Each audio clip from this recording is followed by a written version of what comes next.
Olavo, esse garimpo de causos de que você está falando, como que isso se deu? Queria que você me contasse um pouco da tua vivência nesse Brasil rural, né? De que a gente está Pois é, falando. Daniel, a gente vai. Primeiro eu achei que era por causa do lugar onde eu nasci. Eu nasci em Morro do Ferro, um distrito de Oliveira. Eram 12 distritos, hoje é o único, é o mais antigo. É um lugar maravilhoso, porque tem 2.000 habitantes só, entre urbano e rural. Tem 400, 500 casas na sede, mas tem até ensino médio, tem duas bandas de música, tem o hino do lugar, o hino da escola. É um lugar impressionante. Mas então, na minha infância, as pessoas moravam na roça, muitas casas eram fechadas, em geral não tinha padre. Então, lá havia uma coisa que chamava domingo de missa, né? No domingo de missa, as pessoas se preparavam e vinham, enchiam o arraialzinho, e era aquele movimento bonito. E na minha casa, meu pai era dentista. Então as pessoas vinham da roça, quase todas, para tratar de dente, ficavam na sala conversando. A casa ficava ao lado, a casa ainda fica, nós é que não ficamos mais lá, mas a casa fica ao lado da igreja, do alpendre.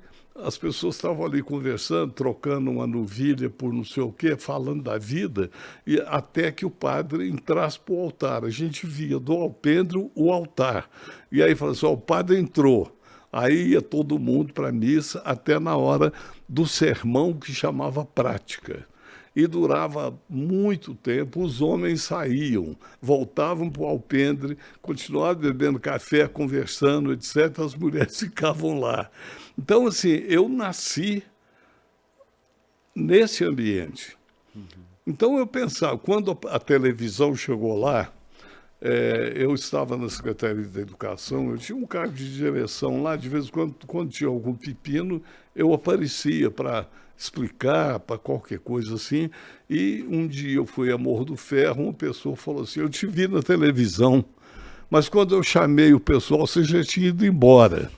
Eu levei um susto, falei: gente, a televisão chegou aqui, daqui a pouco não tem mais cadeira do lado de fora para conversar, não tem cantiga de roda, não tem o serão. E me deu uma febre, assim, de salvacionista, sabe? De salvar a Sim. memória, que é uma coisa presunçosa. Mas no fundo, Daniel, não era isso, era um desejo que eu sempre tive, um interesse que eu sempre tive por essa música que soava nos meus ouvidos desde menino. Eu fui para lá, passei uma noite num serão de café, pão de queijo e muita amizade na casa do seu Geraldo Magela e dona Geralda. Eu tenho um caderno até hoje. Em cada linha eu anotava o fim de um caso. E ali eu comecei, eu ia fazer 40 anos. Se diz que a vida começa aos 40, e eu não tinha começado nada do que eu queria. Tinha feito um monte de coisa, tinha sido tudo muito bom, mas aí eu resolvi começar a escrever. E comecei a escrever meia hora por dia. Um ano depois eu tinha uma pasta. O primeiro texto meu deu 8 linhas. A melhor história que eu tinha, uma história pronta, deu 8 linhas. No segundo dia deu 12. Eu disse para mim mesmo: puxa, que bom, 50% mais. E persisti.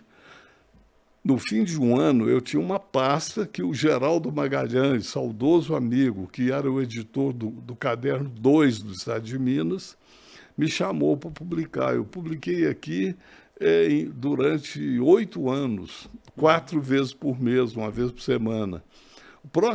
O livro mais novo meu contém os primeiros casos publicados no jornal, os recortes de jornal, que eu atualizei, reeditei, etc., chama O Homem que Veio de Longe. E o Homem que Veio de Longe, tanto é um personagem que apareceu em Morro do Ferro depois da intentona de 35, fugido, como pode ser eu mesmo, que vim de longe e estou aqui contando essa história. Tá? Mas, fechando, eu custei a descobrir, mas não era por causa do lugar, era por causa do tempo. era a época em que nós vivíamos 80% no meio rural.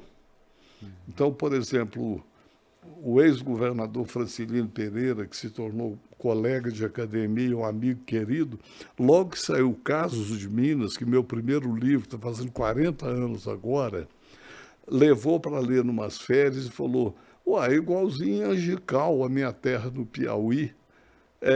O Cunha de Leiradela, que é um escritor português que morou por aqui, mandou o livro para o pai dele em Portugal. Ele disse: ué, ainda se fala assim por aí? Então, é o português antigo, é a fala antiga. A gente fala lá na roça, fala para mod. Todo mundo torce a cara. Para mod. Ô, Daniel, você sabe o que é para mod? Sabe? Sim, É sei. o quê? Para mod fazer um cafezinho. Mas o que é para mod? Para modo de... Não, é por amor de. Por amor de...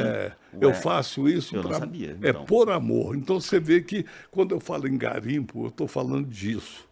A beleza oculta numa coisa aparentemente tosca, aparentemente errada, sabe? Ou assim, a pessoa saber ler o tempo, né? Você está capinando, está seca a terra, você está lá esperando chover para plantar e tal.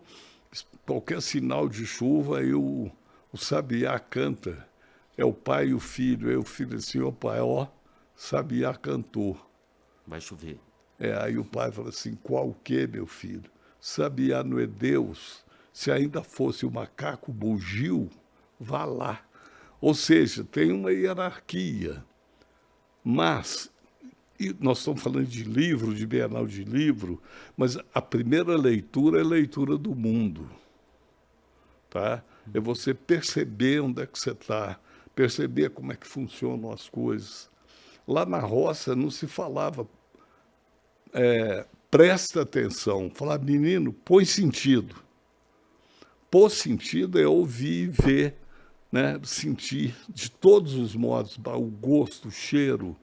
É você mergulhar no mundo e dizer: é isso, é isso, é isso, é isso.